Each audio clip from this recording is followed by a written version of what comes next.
أفمن شرح الله صدره للإسلام فهو على نور من ربه فويل للقاسية قلوبهم من ذكر الله أولئك في ضلال مبين.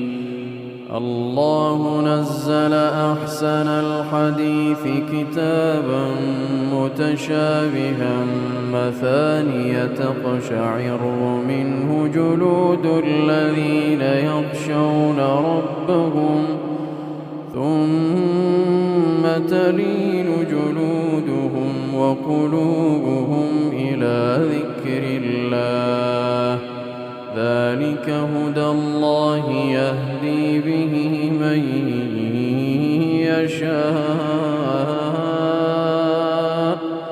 ومن يضلل الله فما له من هاد. أفمن يتقي بوجهه سوء